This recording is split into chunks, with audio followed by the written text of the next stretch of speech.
नमस्कार, एक बार फिर से आप सभी का स्वागत करता हूं गुरुकुल.com के इस चैनल में। आज के इस वीडियो में हम देखेंगे sweetest love I do not go. हाँ, पोइट्री सेक्शन याद रखिए, 12 क्लास पोइट्री सेक्शन का फर्स्ट चैप्टर है sweetest love I do not go.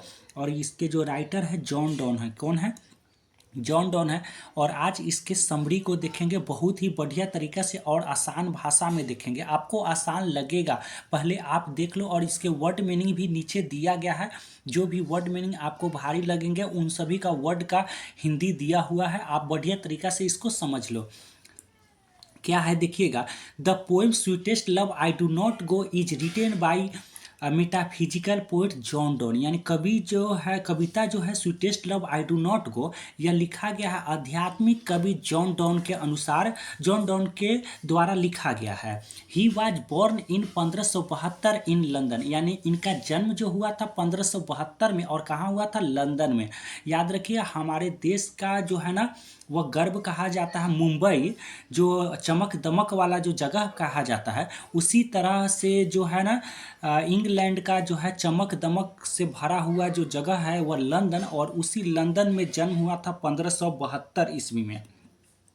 He was belong to Roman Catholic family. वह बिलोंग करते हैं एक रोमन कैथोलिक फैमिली से। यानी कहने का अर्थ है कैथोलिक एक धर्म होता है और इसी कैथोलिक धर्म से वह कौन सी करते हैं? बिलोंग करते हैं।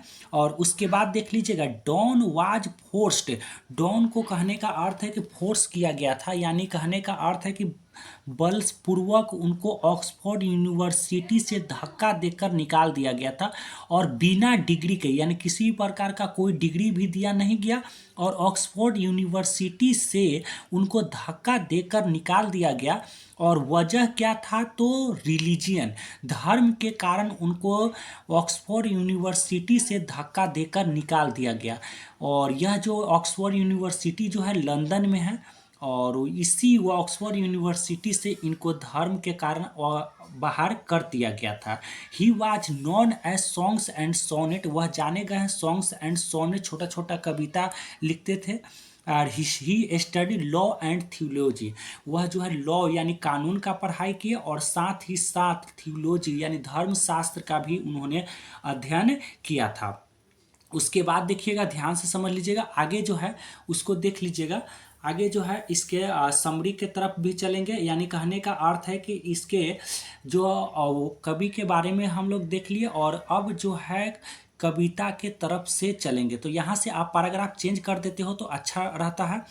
कहा जा रहा है कि इन दिस पोएम, यानी इस कविता में the poet is consoling her wife. यानी इस कविता में कवि जो है अपनी पत्नी को कंसोल कर रहे हैं। यानी कंसोल का अर्थ होता है जो है ना सांत्वना दे रहे हैं। तो सांत्वना क्या दे रहे हैं उसको देखिएगा।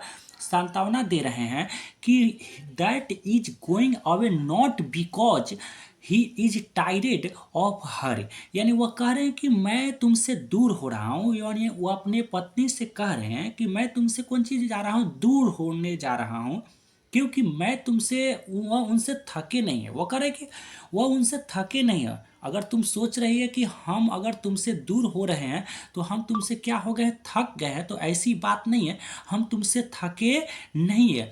या he wants a better women, या तुमसे और अच्छी महिला मुझे चाहिए, यह भी बात नहीं है। वजह क्या है देख लीजिएगा।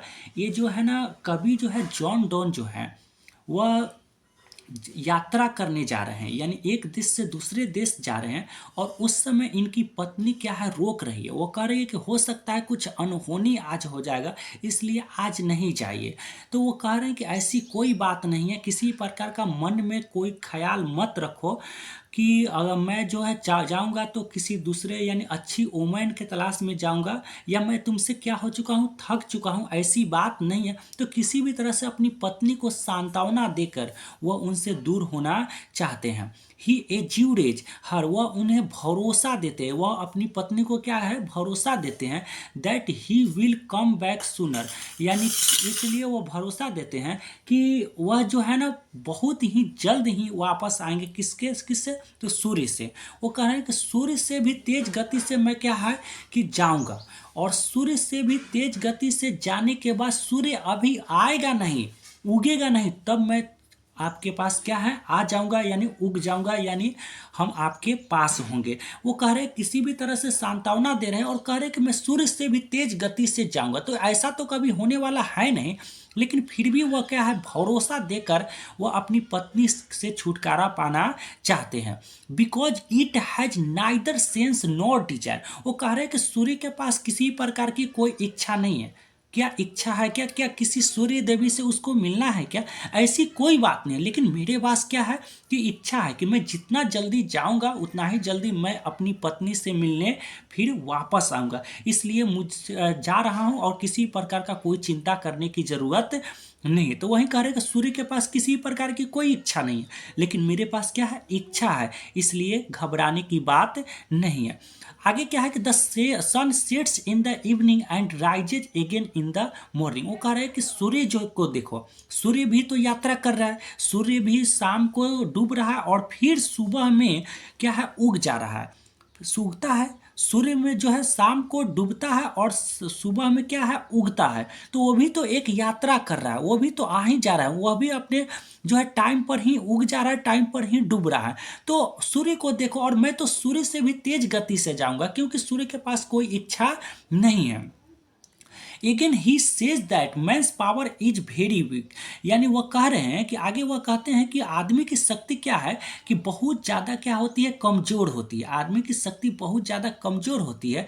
Because because he can not add extra time, क्योंकि वह एक्स्ट्रा टाइम को एड कर सकता नहीं है, और नॉर लॉस्ट रिकॉल, और ना ही बीते हुए समय को भी रिकॉल कर सकता है, फिर से ला सकता है।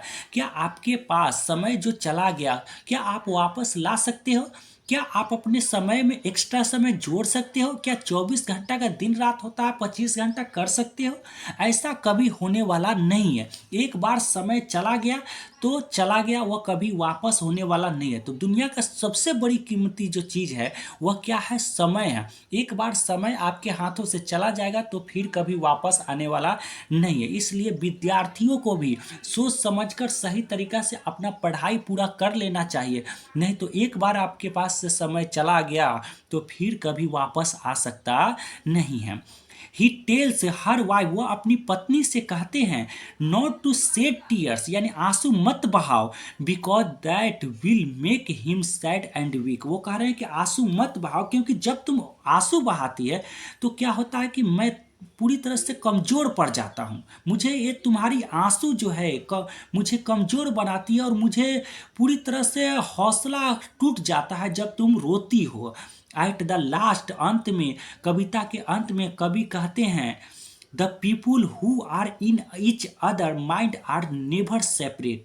यानी कहा जा रहा है कि कविता के अंत में कवि कहते हैं कि जो लोग जो होते हैं ना, वो एक दूसरे के मन से बने होते हैं, दिल से बने होते हैं, वो कभी भी अलग होकर भी अलग होते नहीं है। यानी ये लोग कभी भी अलग होते नहीं है, जो दिल से और मन से बने होते हैं। और यहाँ तक यह समरी खत्म हुआ, और इसके जो नीचे जो है यह देख लीजिएगा, यह जो है आपका पूरी तरह से जो वर्ड मीनिंग दिया हुआ है, वर्ड मीनिंग को भी आप बढ़िया तरीक़ा से समझ लोगे, नोट्स बना लो ताकि आप एग्जाम में अच्छा तरीक़ा से लिख सको। तो thanks for watching the video, मिलते हैं अगले वीडियो के साथ।